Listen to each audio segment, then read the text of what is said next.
Well, hello and welcome to my studio. My name is Sylvain Rochon from homestudiologic.com.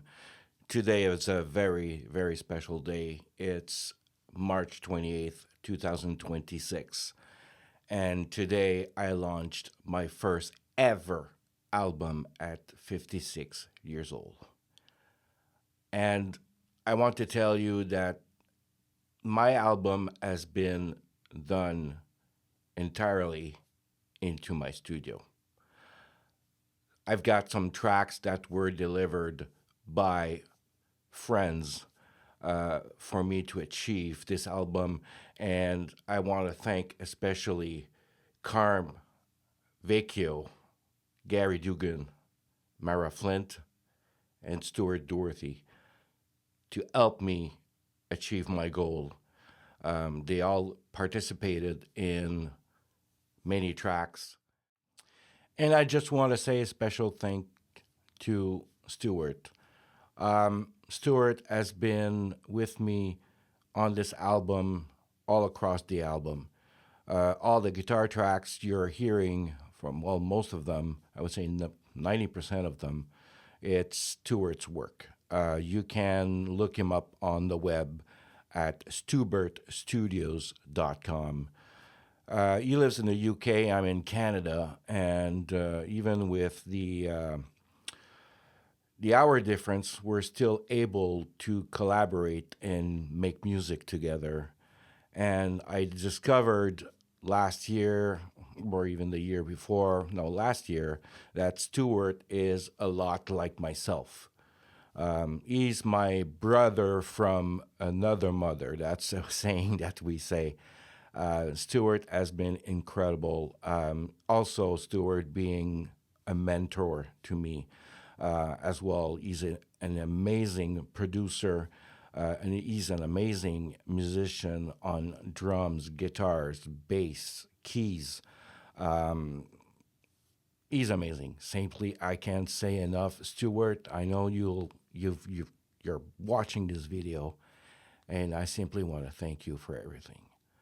You've been an amazing partner in this album, if you want. And he co-wrote the song, the second song on the album, Miles Apart.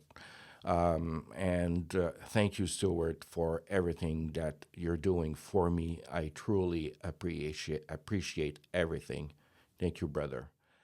And also, I'd like to thank my wife, Chantal, for her saxophone parts and also her patience in letting me spend so much time in the studio to achieve my goal.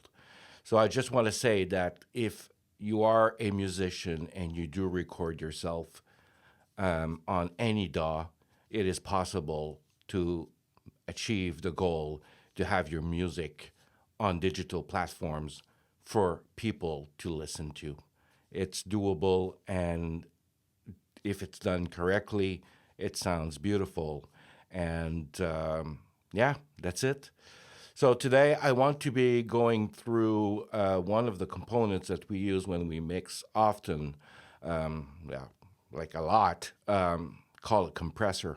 So I want to go through the knobs and explain to you exactly what they do and how you can use a compressor in your mixes. So stay tuned and I'll follow up with my explanation.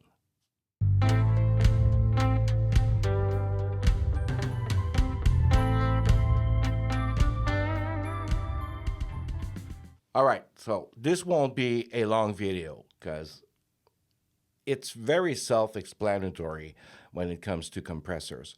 So, if you want a comparison with life, so let's say you're a teacher in a classroom, you have some students that are their voice is very weak, and you have students that their voice is loud. So let's say you could put a compressor in between your ears and your students. So the student that raised the hand to ask a question, and that person really talks very softly, like, and you have the other one in the corner that when they ask a question, it's extremely, extremely loud. Well, the compressor, what it does basically, it takes the quiet moments, brings them up, and takes the loud moments and brings them down. So it regulates the level of the sound. So, so let's transfer this to a mixing console. So why would you use a compressor in any track? So we'll take a vocal, for instance. Okay, you've got dynamics when a singer sings. Well, sometimes the portion of the song is quieter and you want to make sure that the vocal sits right on top of the mix. And then it gets louder during the song, and you want to make sure that you keep balancing the dynamics. You don't want to go too strong with your compressor so that it creates a flat line. You want to keep the dynamics. So that's why you've got the knobs to control this inside your compressor. So let me give you an example. I'll go through the knobs and explain to you what they do. I pulled up a compressor from Logic. All right, you've got the knee knob. Most of the time, we don't touch the knee, and many compressors like the 1176 or the LA2A, they don't even have the knee. But the knee controls how fast, it's not really how fast, but the way that the compressor hits your track. So you've got a little curve like this, and it goes like this. So if you increase the knee, it straightens that line. So it makes the compressor react faster just at the transient, at the beginning of that audio portion, if you want. Most of the time, you don't even touch it. The attack. So the attack is simple. Is how fast do you want your compressor to react to the audio on the transient? Just remember that most of the time, let's say you have a snare drum, and the transient is actually when the stick hits the snare drum. All right? So if you put a fast attack on that snare drum, just remember that that transient will become a little bit weaker because the compressor, its job is to reduce the amount of decibels you have. So if you put fast attack on a snare drum, it might not work in this situation. But if, let's say, you've got an acoustic guitar, and the player, when he recorded it or you recorded it, you're hearing a lot of pick hits on the strings. Well, sometimes you just want to bring them down a little bit so they're not too dominant in the mix. While increasing the attack will actually help you achieve that goal. And the release, well, the release right here, the release is how long do you want the compressor to stay on when it does its job? So different scenario when you are mixing from vocal to an instrument, you might play around with the release to get exactly what you want. And you want to use your ears to achieve that goal. So example, you have a kick drum and you want the kick drum to be like creating some sort of boom. Well, you'll increase the release so that you get that boom, if you understand what I'm saying. But if you want the kick drum to be tight, like tung, well, you're gonna put the release knob faster so that it comes back to its original state faster. Now you've got the threshold. That's how many decibel do you want the track to be compressed. So then again, you'll be using your ears. There's no science. There's no, you need to do this. You have to trust your ears, okay? Very important when you're using a compressor to trust your ears. So going strong, the more you give it, the more you get compressed. And it gets to a point where when you get a lot of compression, you can actually hear the pumping happening. Like every time you have a hit, you can hear it. It jumps. All right. So you want to be careful on that. And I can't tell you, well, I'll put it at -20. That's the best settings. No, each track is different. The ratio, that's how much you want to compress. The ratio, a lot of times you will use the 4-to-1 ratio, but sometimes you might want to go a little bit more. For example, if I mix a vocal, one of my compressors will actually have a ratio of 8 because actually it really, really makes a difference. And if you put the release time, the fastest you can go, it really makes that vocal shine and that vocal on top of the mix. So play around with the settings. There's no rule. There's no rule. Then you've got the makeup gain. So when you're reducing, you're compressing, you're reducing the gain. So you use that knob to do the before and after, just to make sure that your gain staging stays the same. So what gets into the compressor and what comes out of the compressor should be at the same level. So that's why you'll be using this. In the settings of this particular compressor, you can add saturation. They call it distortion. You can use a soft, hard, or you can do sort of a clipping feature, which is another subject for another video. Using this compressor, you can side chain the compressor.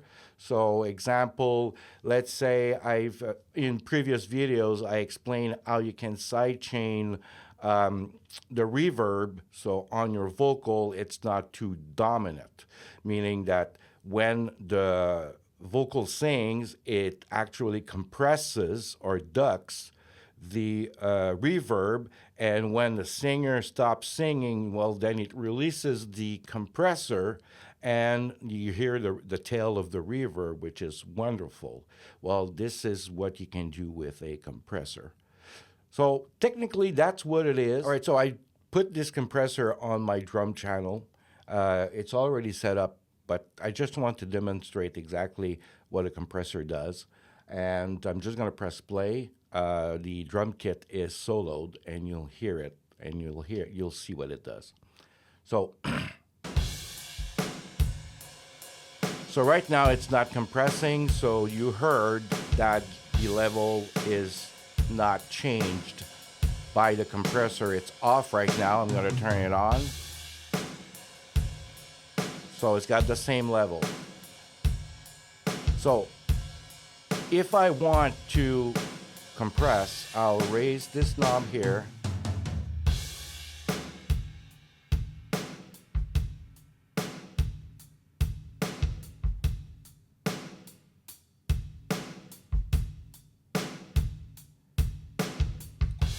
I want you to remember to notice something. Just listen to the snare drum, because a compressor can also be used as a tone shaper. So if you listen to the snare drum without the compressor, okay, you're hearing a little bit more of the bottom mic, okay, where the strings are. So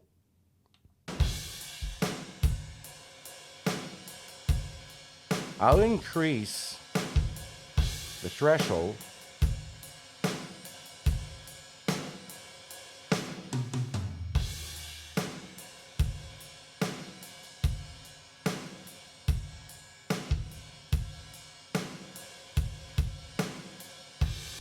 Have you heard that the snare drum got a little bit more tighter, less of the string or the bottom mic sound, and starting at -5, it started to get a little bit, you're losing level because you're compressing. If you look at the graph here,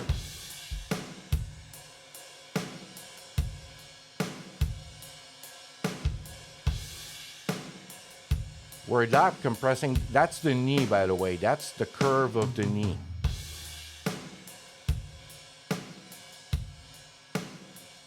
You see, we're starting to compress quite a lot.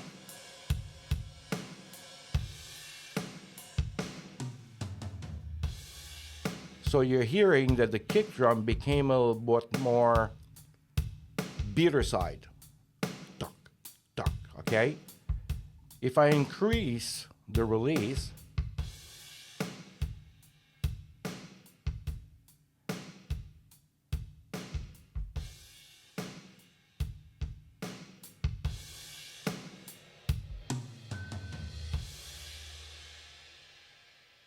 have you heard the difference between having a slower release compared to a faster release? It changed the tone of the kick drum. This is another video, but just to explain to you what it does, a compressor, it does that. So we have compressed quite a lot, so let's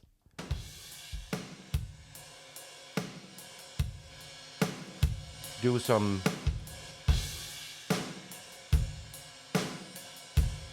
You see, in this case, we don't need to compress that hard. We're really compressing too much.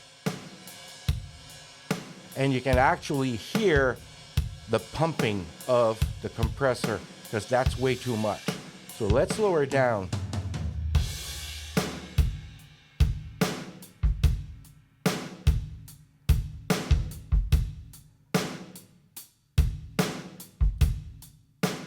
Now our gain matches.